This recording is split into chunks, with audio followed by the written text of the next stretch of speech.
Good evening. How's everybody doing? Great to be learning with you on a Monday, Yom Sheni. Let's light up the darkness.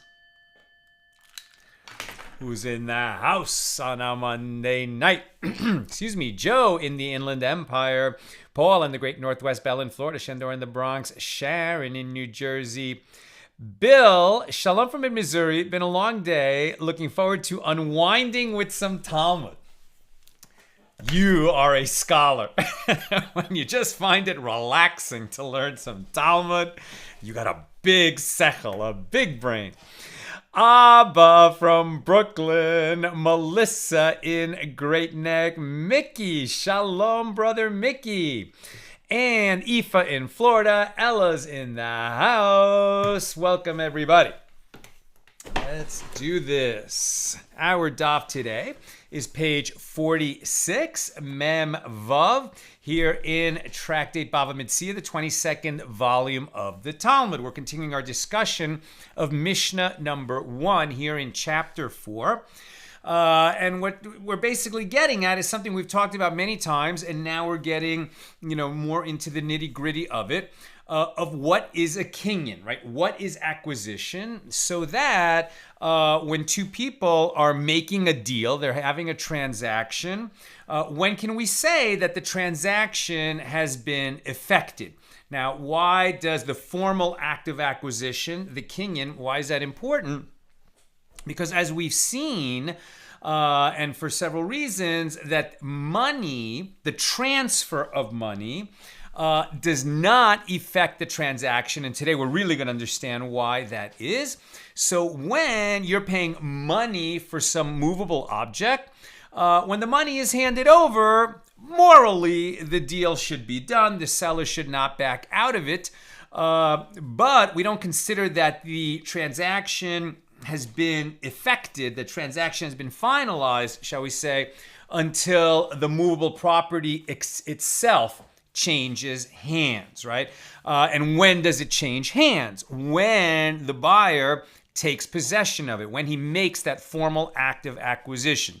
So if, for example, what you're buying is a cow, when you take it, by the reins or the bit or however you're leading that cow and you pull it, right, you make it move, so witnesses could see that and say, yes, he took possession of the cow, and now that deal is finalized, even though it wasn't finalized when the money changed hands. When you're exchanging money for money, like you're exchanging either silver dinars for gold dinars, or, let's say you were doing Roman money in exchange for Persian money, right? In the ancient world, you might have been doing a currency for currency exchange. So in that situation, we're going to say that one of the currencies acts as the commodity and the other one is the money, right? And the money doesn't finalize the deal, the commodity does. So when the party who's purchasing the commodity, and there's different reasons why we might say one currency or the other is the commodity, but when he takes the commodity, because he picks it up, because he takes a pouch and he pulls it to him, so then the deal is done. Now, sometimes when we are, you want to effect an acquisition, the money's going to happen at another time, and, so you want the acquisition to go now, but you can't pick up the thing, and so we'll use exchange. And so when there's an exchange, so for example, you might say that I'm exchanging my field for a handkerchief. Now, obviously, I'm not selling a piece of real estate in exchange for a handkerchief. But you can't pick up a piece of real estate. So we use the transfer of the handkerchief to be that formal act of acquisition, the kinyan, so that we understand that the one who is buying the field has taken possession of it. Right? So these are some of the principles that are operating here, and we'll have some more as well. We pick this up a few paragraphs from the top on page 46a. Now the Gemara relates, and even Rav Papa retracted his previous statement that coins are acquired by means of a transaction of exchange. Right? So again, exchange. Now, exchange, we should mention, you could say it's a field for a handkerchief. Or more typically, let's say, like the title of the show, I'm trading a cow for a donkey. And we're going to talk a little more about a cow for a donkey. But when you're exchanging one kind of movable property for another, a barter transaction, if you will. Okay, so now we've got a commodity and a commodity. And what we'll generally say is that when one of the parties they've agreed that they're going to trade the cow for the donkey. So when one of them pulls the donkey, then the other one has acquired the cow, even if he hasn't taken possession of it yet. So that's exchange, right? So that's change of possession through the means of exchange. And what we've been saying is that when you're buying something, you're essentially trading money for the movable property, but we don't call that an exchange because money is not in the same category as other movable property. So Rav Papa retracted his previous statement that coins are acquired by means of a transaction of exchange, as in this incident in which Rav Papa had 12,000 dinars that he lent to another in Bechozai. So 12,000 dinars in the ancient world, an astronomical amount of money. Rav Papa was obviously a very wealthy man as well as a sage. And he had a loan outstanding. He had lent somebody 12,000 dinars. He was having trouble getting it back. So he transferred ownership of the dinars to his agent, Rav Shmuel bar Acha, by means of granting acquisition of the threshold of his house to him to enable the agent to demand repayment of the loan on his own behalf. Right? Rav Papa wasn't going to another country where the borrower was living in order to collect the loan. He was sending a friend of his. But so that his friend should have more than just a power of attorney, more than just be his agent, he wanted the friend to be the actual creditor so that when he went and encountered the borrower, he could act with the full force and authority, not of the creditor's agent, but actually being the creditor himself. So what did Rav Papa do? He said to Rav Acha, okay, I'm giving you those 12,000 dinars that are owed to me, right? I'm the creditor in the loan, and I'm transferring all my rights in that loan agreement to you so that you're fully empowered to collect it. Now, how are you going to transfer money to another person when the money's not there? What you're transferring is the right to receive that loan repayment. But as we've seen, money is not something that works as one side of an exchange. Money is its own category. So when you're transferring money to another person, let's say as a gift, which is sort of what this is, how are you going to do that, right? The money's not there for you to hand it to him. So how is he going to acquire it? And the answer is we attach the money to some other kind of property that can be acquired. Now, it's symbolic, but so basically what he's doing is he's going to sell to his friend a portion of his house. Which portion? The threshold, like literally just the strip of his front door. And he's transferring that property. And now once you're transferring property, in this case real property, even though it's a tiny piece, you can attach to it this right to receive a bunch of cash in a loan repayment. So that's what he does. So he transferred ownership of the dinars to his agent, Rav Shmuel bar Acha, by means of granting acquisition of the threshold of his house to him to enable the agent to demand repayment of the loan on his own behalf. And this obviated the need for the agent to consult Rav Papa in the case of every contingency, which could complicate matters. And it is apparent from the fact that the transaction was effected by means of granting acquisition of the threshold of the house rather than just giving possession of the right to receive the money, that Rav Papa concedes that coins are not acquired by means of a transaction of exchange. So when Rav Shmuel Bar Acha came after repayment of the loan, in other words, he collected the loan, Rav Papa was so pleased that he went out as far as Tevach to meet him. And the Gemara adds, and likewise, Ula says, money cannot be the item used to effect a transaction by means of exchange. And likewise, Rav Asi says, money cannot be the item used to effect a transaction by means of exchange. And likewise, Rabba Bar Chana says, that Rabbi Yochanan says, money cannot be the item used to effect transaction by means of exchange. Bottom line, when the buyer gives money to the seller in expectation of receiving the thing that he's buying, let's say he's buying a cow, when the money has been handed over, the exchange has not been finalized, the deal has not been finalized, money is not used to finalize an exchange. And so that deal won't be finalized until the buyer takes possession of the cow, because money is this separate category. One of the reasons that we heard yesterday was because money at that time and place in the world, money could become devalued at any time. You're not trading a commodity for a commodity, meaning that the weight value, the value by weight of the precious metal, if it's silver or gold coins, is what's valuable in money. It's the minted value. But the minted value could disappear at any time. If a kingdom was defeated or destroyed, or the king, banished that form of money and replaced it with another. So there was always a fear that money could suddenly become worthless.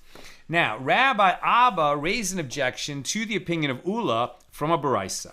With regard to one whose donkey drivers or laborers were demanding payment of their wages from him in the marketplace, and he said to the money changer, give me coins worth a dinar, and I will provide for them, and later I will give you coins worth a dinar and a teresit, a coin of lesser value, from money that I have at home.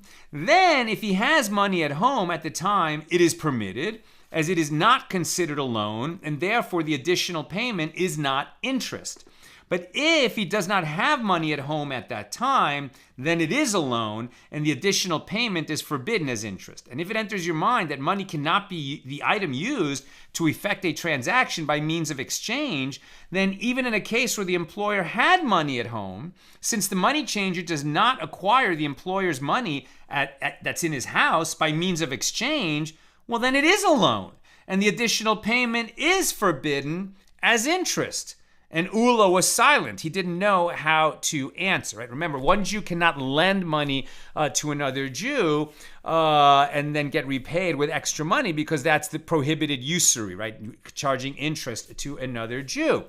So you have to be very careful when you're borrowing money. But in this case, he wasn't taking a loan. This is that situation where you say, I have the money, I just don't have access to it right now. I don't have the key. I'm waiting for my son to come and open the safe for the house. I'll have it just in a little while. So just for the sake of convenience, let me use some of your money, and I'll replace it with the money that I have in my possession that I just can't get at right now.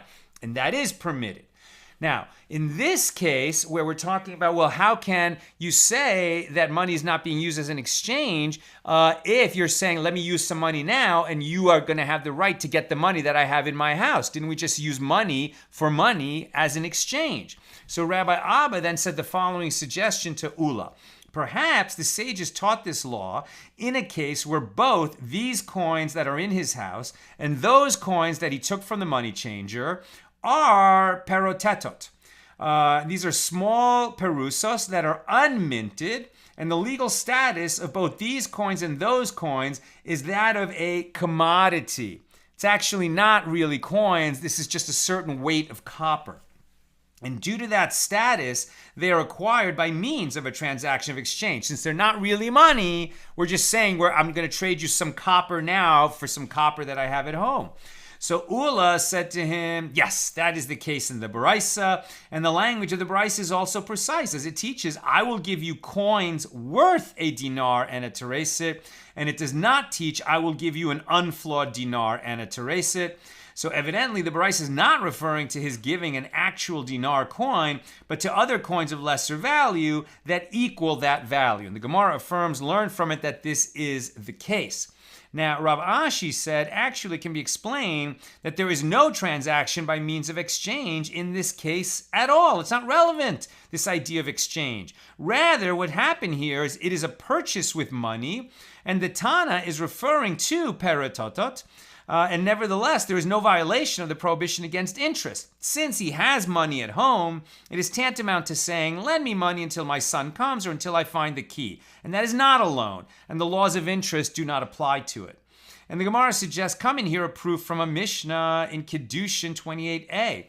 With regard to all items that are used as monetary value for another item, i.e., instead of a buyer paying money to the seller, they exchange items of value with each other, right? Barter. I'm going to trade you my donkey for your cow. I'm going to give you a bushel of barley in return for a bushel of wheat. Barter. Once one party in the transaction acquires the item that he is receiving, so this party is obligated with regard to the item being exchanged for it. Right? So when there's no money involved, when I'm trading my movable property for your movable property, my bushel of wheat for your bushel of barley, as soon as either one of us takes possession of the thing that's being traded, then the deal is done, and the other one has an absolute right to receive the return object, right? Either one can finalize the deal as soon as it changes hands because it's property for property. Right, and so the Gemara analyzes this Mishnah. With regard to all items used as monetary value for another item, what does the Mishnah mean in this phrase? It means a coin, and learn from the Mishnah that a coin can be used to effect exchange. If you said, what do you mean?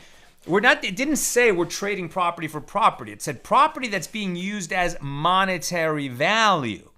So now it's a little bit different, right? So instead of me saying I'm going to trade you a bushel of wheat for a bushel of barley, it's like me saying I'm going to trade you $10 of wheat for $10 of barley. Well, it's wheat and barley, but since we're assigning a numerical monetary value to the amount that we're trading rather than just some kind of weight, haven't we actually used wheat as money, wheat as if it were money? And if we're permitted to do that, then aren't we saying that you can use money for exchange and you could use coins as one of the sides of an exchange? That's what the Gemara is arguing here. So Rav Yehuda said, no. This is what the Mishnah is saying. Now we're on 46b. With regard to all items that can be appraised, when used as monetary value to be traded for another item, i.e. their value can be appraised relative to the value of another item, excluding a coin whose value is apparent, then once one party in the transaction acquires the item he is receiving, this party is obligated with regard to the item being exchanged for it. And the novelty of the Mishnah is that all items, not only vessels, can be used to perform the active acquisition of exchange. Therefore, one should not infer that the law is the same with regard to coins. Maybe we're appraising, maybe we're being smart. I mean, I need some wheat, you need some barley. Am I going to trade you a bushel of wheat for a bushel of barley? Maybe a bushel of wheat is worth more than a bushel of barley, or vice versa. So of course we're going to say $10 of wheat for $10 of barley. How else would we do it? So we're going to appraise, so we're making some kind of a fair exchange, and we're in no way going to learn out from that that coins would come under the same rule. They don't. Money itself is a different type of item, and it does not qualify for the same laws of exchange for the reasons we've discussed before, because the value of money could disappear. Whereas, wheat is much more consistent. You would think that money is the more stable thing than wheat. Prices of wheat do go up and down, but money could suddenly become worthless, right, if the kingdom is vanquished. So let's keep going. The Gemara comments, and so too it is reasonable to interpret the Mishnah in that manner. From the fact that the latter clause of that Mishnah in Tractate Kedushin teaches, how so? If one exchanges an ox for a cow, or a donkey for an ox, since this party acquires the animal that he is receiving, this party is obligated with regard to the item being exchanged for it, right? If we're changing an animal for an animal, once one of the animals changes hands, the other one has to change hands. It might not have changed yet, but the deal is already done. And so the other animal must be delivered. And this clause apparently explains the previous clause and employs the example of animals rather than coins. So the Gemara concludes, learn from it, that the reference in the Mishnah is to movable property, not to coins. And the Gemara asks, and with regard to what entered our minds initially, that a coin effects symbolic exchange. Symbolic exchange is like when I'm gifting to you or selling to you a field, and for you to take possession of the field, you give me a handkerchief, right? So now you've given me a handkerchief and you take the field, and that's a symbolic exchange. Obviously, it's symbolic since a field is worth infinitely more than a handkerchief. So what about that? So with regard to what entered our minds initially, that a coin affects symbolic exchange, what is the meaning of the clause, how so? If one exchanges an ox for a cow, once this party acquires the animal that he is receiving, the other party's obligated with regard to the item that's being exchanged for it. Now, this example does not involve a coin, and the Gemara explains that it was assumed that this is what the Mishnah is saying. Not only can a coin be used in the act of exchange, but produce, meaning movable property, can also effect exchange. How so? If one exchanged the meat of an ox for a cow, or the meat of a donkey for an ox, once this party acquires the item that he is receiving, this party is obligated with regard to the item being exchanged for it. All of that makes sense. Why are we bringing coins back into it? And the Gemara comments, this works out well according to the opinion of Rav Sheshes, who said, produce affects a transaction of exchange. But according to the opinion of Rav Nachman, who said, a vessel, yes, it affects a transaction of exchange, but produce does not effect a transaction of exchange, then what is the meaning of the continuation of the Mishnah, which begins with the question, how so? And the Gemara answers that this is what the Mishnah is saying. There is a purchase with money where one acquires the purchase item without pulling it that is similar to a transaction of exchange. How so? It is in a case where one exchanged the monetary value of an ox for a cow or the monetary value of a donkey for an ox. In this case, one sold his ox to another for an agreed sum of money, and after the buyer acquired the ox by pulling it, he then offered to give the seller his cow in exchange for the money that he owes him. Okay, we said I'm going to sell you my donkey, right? So I'm going to sell you my donkey. I'm going to sell it to you for $100. You say, deal. You take the donkey. Now you owe me $100, right? And then I say to you, you know what? Instead of giving me $100, why don't you give me your cow? Or you say to me, instead of giving you $100, why don't I give you the cow, right? So we're going to change, right? We're going to transform a donkey for money deal into a donkey for a cow deal. Well, what about that? In this case, the cow is acquired without the seller having to pull it. Although this acquisition initially was to be an exchange, it is ultimately a purchase for money, as the second animal is acquired as a result of the forgiving of the monetary debt. And the Gemara inquires, what is the reason for the opinion of Rav Nachman? And the Gemara explains, Rav Nachman holds in accordance with the opinion of Rabbi Yochanan, who says, by Torah law, money does effect acquisition, i.e., when one pays money, he acquires the item, right? So what Rav Nachman is saying is that when we've been saying that, when the money changes hands, the deal is not done. Only when the thing being purchased changes hands, that's when the deal is done. That's by rabbinic law, right? It's a chumrah, it's a stringency. By Torah law, even when the money changes hands, the deal is done. So then according to Rav Nachman, if that's by Torah law, what is the reason that the sages created this decree that actually the deal is not going to be done until the object being purchased changes hands? And now we finally get the explanation for that. And for what reason did the sages say that pulling acquires an item and that handing over the money does not? This is a rabbinic decree, lest the seller say to the buyer, after receiving the money, well, your wheat burned in the upper story. Meaning, if as soon as the money changes hands, then we say that the thing being purchased also has changed the possession, even if it is still physically or technically in the possession of the seller, then the seller could say, well, yeah, you know what? Before you came to pick it up, we had a fire in the storehouse and all your property's gone. Sorry. Right? Now, if as soon as the money changed hands, as soon as the buyer handed over the money, the thing that he's purchasing became his, then the fact that it burned to the ground, even due to the forget negligence, but even if it burned to the ground while it was still in the possession of the seller can say, well, sorry, it was yours. You should have picked it up sooner. It's not my problem. And we don't say that. We don't hold that way. Because we say that the deal is not really affected until the buyer receives the merchandise. So while the merchandise is still under the control of the seller, if it burns to the ground, the seller has to make it right because it's still in his possession until the buyer actually receives it. So this is a protection for the buyer. If a fire breaks out or some other mishap occurs after a seller receives the money, he will not bother to save the goods in his house because they no longer belong to him, and the buyer may incur a loss. To prevent that outcome, the sages decreed that the deal is not done until the buyer receives the merchandise. The sages therefore decreed that acquisition takes effect only when a buyer pulls the item, right? Pulling meaning acquires it, makes formal acquisition of it.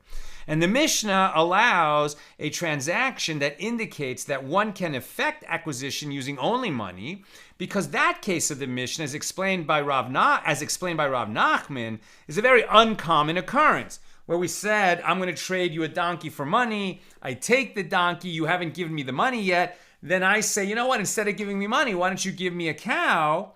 Then that cow is already mine. Right? Even though we just said I'm trading you the cow for money, but you already owed me that money. That money was already in my possession because I gave you the donkey. So that's a very unusual circumstance where one deal turns into another. But in the normal course of things, right, it was simply money for property, that won't come up. It is rare for one who has sold his animal in exchange for money to then change his mind and request an animal from the purchaser instead.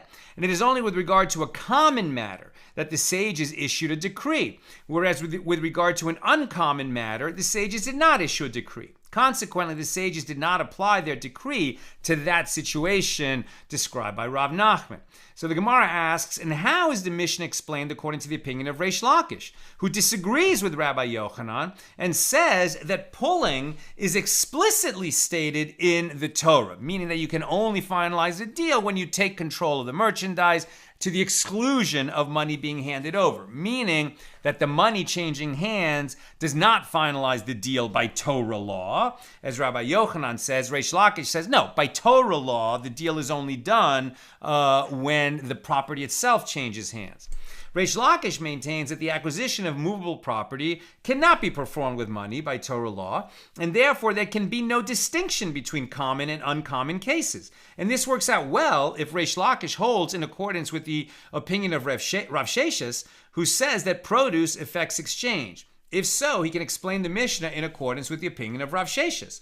But if he holds in accordance with the opinion of Rav Nachman, who says that by Torah law money does affect acquisition, but by rabbinic decree it doesn't, of Rav Nachman, who says that produce does not affect exchange and a coin does not affect acquisition by Torah law or by rabbinic law, Then how does he explain the Mishnah? And the Gemara answers, perforce, Reish Lakish explains the Mishnah in accordance with the opinion of Rav Sheshes.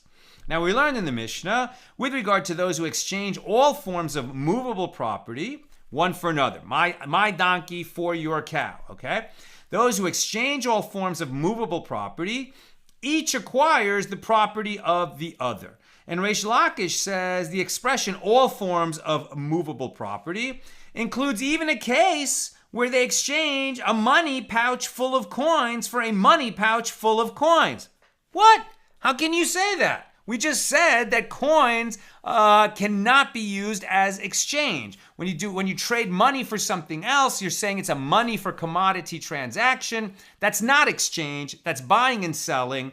And the purchase and sale is not going to be finalized until the commodity changes hands. So how can you say that there's exchange of a pouch of coins for a pouch of coins? How can you say that? The Gemara rejects this. Rav Acha interpreted that the exchange of coins is referring to the exchange of a money pouch filled with Anka dinars and a money pouch filled with Anigera dinars. One is a coin that the kingdom invalidated as the king decreed that the coin will no longer be used. And the other is a coin that the residents of a province invalidated as they no longer use it as currency. In other words, looks like money, but it's not. Once it's been invalidated, minted coins that have been invalidated, either because the kingdom invalidated them or a particular province or region invalidated them, then what you're really trading is the value by weight of the precious metal. They might be in coin form, but what you're buying and selling is just that weight of metal because those coins are no longer valid as minted coins. And with that kind of pouch of coins, sure, you could trade it because it's just a bag of metal, bag of copper, bag of silver, bag of gold.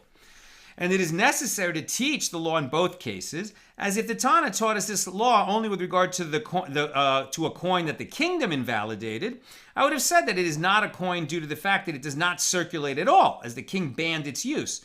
But with regard to a coin that the residents of a particular province invalidated, which circulates in other places, say that its legal status is still that of a coin, and money cannot be acquired by means of a transaction of exchange. And if the Tana taught us this law only with regard to a coin that the residents of a province invalidated, I would have said that it is not a coin due to the fact that in that place it neither circulates in private nor in public, as the local residents do not use it as currency. But with regard to a king that the kingdom invalidated, which could circulate in private, say that its legal status is still that of a coin, and money cannot be acquired by means of a transaction of exchange. Therefore, it was necessary to teach the law in both cases. Now, new subject. Rabbah says that Rav Huna says, if one said to another, sell me your item for these coins that are in my hand, and when taking the money, the owner of the item did not determine the sum. The buyer acquired the article, and the transaction is complete, and neither one of them can renege on the deal. And if the sum of money is 1/6 lower than the value of the item, the seller of the item has a claim of exploitation, right? So that's oina'ah. Exploitation against the buyer, who must pay the difference to the seller. Now, exploitation, oina'ah, let me read you a note about exploitation. In civil law, this term, exploitation, refers to the prohibition against taking advantage of another in a business transaction. We find this law in Leviticus 25:14. If either the buyer or the seller exploits the other, the exploited party has the right to compensation based on the actual value of the item purchased. By rabbinic law, one may claim compensation if the disparity between the value of the item purchased and the payment for that item is 1/6 the value of the item. If the disparity is greater than 1/6 of the item's value, the sale is void. If the disparity is less than 1/6 of its value, Well, the exploited party receives nothing, as presumably one waives his claim to compensation for a disparity within a certain limit. One may claim that he was exploited for only a limited time after the transaction, i.e. sufficient time to have taken the item for appraisal by an expert, right? So, and as we learned a few days ago, this only applies in a place that is, ruled by Jewish law.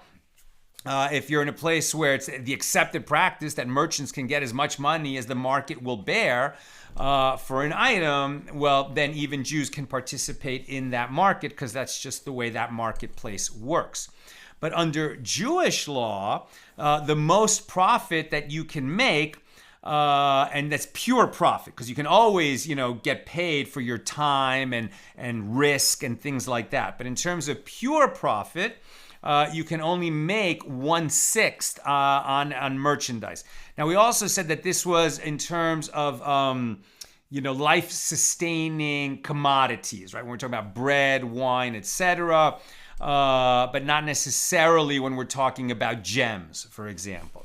Okay, but at any rate, the 1/6 is the key figure here. That's the most you can make on it of pure profit. Now, the Gemara elaborates. The buyer acquires the item, even though he did not pull it, because since the seller is not particular about the purchase price, the buyer acquired the item, as it is similar to a transaction effected by means of exchange. And the seller has a claim of exploitation against the buyer because the buyer said to him, "Sell me your item for these coins." Now, the use of the language of the sale indicates that it will be for an acceptable price. Rav Huna says that if the buyer said, "Sell me your item for these coins," the buyer acquired the item, and the seller of the item has no claim of exploitation against the buyer, as it is a full-fledged transaction effected by means of exchange. And the Gemara analyzes these laws. It is obvious, we're on 47a now, we just get a little bit of a head start on tomorrow's page, since this page was pretty short. So the Gemara analyzes these laws. It is obvious that in a case where there's a sale of an item for money and the seller is not particular about the sum, we say that a buyer acquires the item immediately upon receiving the money, as it is similar to a transaction effected by means of exchange. But if it is a transaction effected by means of exchange and one of the parties is particular that the value of the items be equal, then what is the law? Is its legal status that of a sale or that of a transaction effected by means of exchange, right? If we agree that, I'm going to trade you my donkey for your cow, does it matter that cows are worth much more than donkeys, or is that just something that I have accepted? But if we're saying, I will trade you my donkey that's worth $100 for your cow, then I'm really saying, well, the price is $100, and if the cow is way off of that, then we might have the exploitation issue. So Rav Ada bar Ahava says, coming here a resolution to the dilemma from a Baraisa. There is a case where one was grasping his cow and standing in place, and another came and said to him, "Why is your cow standing there?" And the owner of the cow replied, "I need a donkey, and I hope to exchange this cow for a donkey." So the other person said, "I have a donkey that I can give you. For how much are you selling your cow?" And the owner of the cow responded, "I am selling it for such and such a price." And he then said, "For how much are you selling your donkey?" And the owner of the donkey responded, "I am selling it for such and such a price." So let's say I'm selling my cow for $200, and the owner of the donkey said, "I'm selling my donkey for $100, right? It's probably not going to be the same price. Now, if after this discussion, the owner of the donkey pulled the cow, but the owner of the cow did not manage to pull the donkey before the donkey died. So the owner of the donkey did not acquire the cow, even though ostensibly this was a transaction effected by means of exchange, which is typically complete once one of the parties pulls the item he is acquiring. And the Gemara suggests, learn from it, that in a case where there is a transaction effected by means of exchange, and one of the parties is particular that the value of the items is equal, he does not acquire the item immediately. In contrast to the standard case of exchange, the owners of the cow and the donkey assess the value of the animals before the transaction. Since they are particular about the price, the acquisition is not completed until each pulls the item that he is acquiring. right? Because it might be that the owner of the donkey has promised to give his donkey plus $100 in order to acquire the cow. And it's not one donkey for one cow. There's other matters involved. So even though it looks like exchange, it's not. And that's why we say that it's not enough that one of the parties pulls the animal when there's a kind of uneven exchange that's also going to involve money or additional movable property. Let's say I'm going to 2 donkeys or a donkey and a sheep. Then we're going to say that this is not a finalized exchange until one side pulls his cow and the other side pulls his donkey and money or donkey and sheep, etc. Now Rava said, is that to say that in a standard case of exchange, we are dealing with fools who are not particular about the value of the items they are acquiring? Rather, in every case of exchange, the parties are particular about the value of the items. And when one party pulls an item, the other party acquires the other item immediately, and he pays for it later. And with what are we dealing here? The case in the Baraisas where one party said to the other party, let us exchange a donkey for a cow and a lamb. And the owner of the donkey pulled the cow, and he did not yet pull the lamb. As in that case, he has not performed a proper act of pulling. Right? So the first one to go only pulled one half of the animals, and that's why we don't say that the exchange has been finalized. I'm almost done. Questions or comments, please get them in now. The master, Rav Huna, said above that if one said to another, sell me your item for these coins, the buyer acquired the article. And if the sum of the money is 1/6 lower than the value of the item, the seller of the item has a claim of exploitation against the buyer. And the Gemara suggests, let us say, based on that law, that Rav Huna holds that a coin can be used, that can be an item used to effect exchange. And the Gemara, of course, rejects this suggestion. No. Rav Huna holds in accordance with the opinion of Rabbi Yochanan, who says, by Torah law, money affects acquisition. And for what reason did the sages say that pulling acquires an item and money does not? This is a rabbinic decree, lest the seller say to the buyer after receiving the money, your wheat burned in the upper story. And it is only with regard to a common matter that the sages issued a decree, but with regard to an uncommon matter, the sages did not issue a decree. Therefore, in this case, there is no decree, and the transaction is governed by Torah law. Mar Huna, the son of Rav Nachman, said to Rav Ashi, you teach this law in that manner, we teach it in this manner, not by inference, but as an explicit ruling. And likewise, Rav Huna said, money cannot be the item used to effect a transaction by means of exchange. And that is certainly the law. Okay, that's where we'll leave off. And we'll continue, God willing, tomorrow, Tuesday, at the special time that we're using this week, Monday through Thursday of 7:30 p.m. Pacific. Okay, Bill, how does the matter of usury impact rules on investments? Let's say I purchased a bond issued by my local electric co-op in which I am a member, or eventually I'll get the sum I spent back, but also get dividends on the bond over the term of its life. Is that usury? Or does the fact that I'm a member partner in the co-op mean that this is equivalent to me putting money into the enterprise, or does that even matter?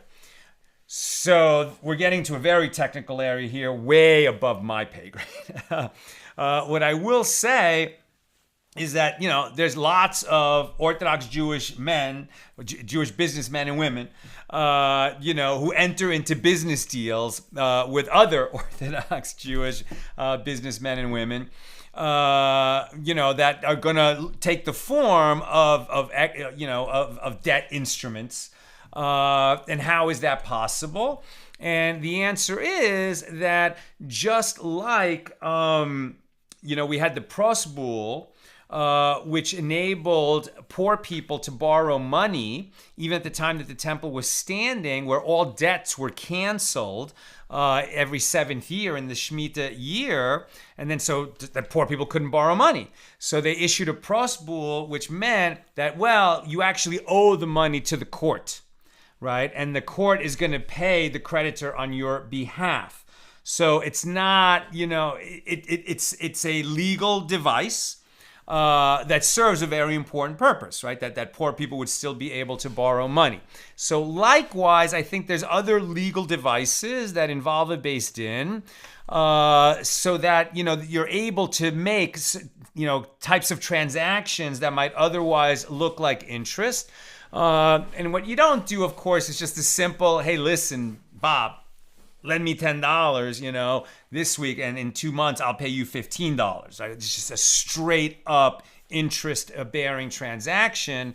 Or as we've seen, lend me a bushel of wheat today, and I'll pay you back a bushel of wheat next month, which could turn into a usurious transaction. So if you're doing business, with your fellow, where you're concerned about ribis, you're concerned about violating the prohibition on interest, so you're definitely going to consult with a rabbi on that, and make sure that you've incorporated, whatever legal device you need in order to be square, not only in an American civil court, but under Torah law as well. That's about as much as I know about that subject. We'll get more into it later in this tractate, but for now, I think that's a good enough answer. And apparently there was more conversation between Bill and Sharon on this. Sharon said an investment, I would think, is not the same as a loan. As my Talmud professor at JTS used to end his statements, so it seems to me. Right, but you have these like convertible instruments, right, where an equity investment could become debt and vice versa. It gets tricky, right? Bill says, I would agree, so it seems to me as well, but we also established that the appearance of interest is also to be avoided, just so. I gave the co-op a sum of money. They gave me a piece of paper that said I put that amount in and then gave me back that amount plus dividends. While that doesn't function like a loan, it can start to look like a loan. You have to be careful. And Sharon says, but the same can be said about, say, livestock. A young cow purchased would increase in value as it grows, or can be used for stud, or has a calf. And you definitely have to be careful, right, if you are borrowing an animal and giving back the animal for the same reasons, right? I mean, the market value of the animal could change. There could be, in the case of in the case of sheep, that there's wool, there's lambs.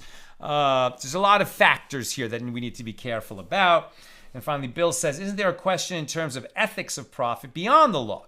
It may be legal to make more than 1/6 on pure profit if the local marketplace rules allow, but doesn't the Torah's injunction of limits mean that a pious person should at the very least look critically at what profit they're making and how they're making it and ask themselves if it is entirely just?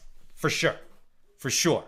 And if there's some kind of unseemly practice, that's something we would avoid, absolutely. But if it's just kind of the normal thing, and by the way, where it gets tricky, as we said, but the guy is certainly entitled to be compensated for his time and for his risk. Now, once you're starting to talk about risk, that gets more complicated, right? How risky was it? How much of a risk was he undertaking? What was the value of having his money tied up in that property, which he couldn't use for other things? But as the general principle, right, when you're buying and selling, particularly life-sustaining commodities, there's a limit to how much you can profit on that. And I think that's a beautiful principle. That's what I've got for us today. And with God's help, we'll be together again tomorrow, Tuesday, at the special time this week of 7:30 p.m. Pacific. Have a good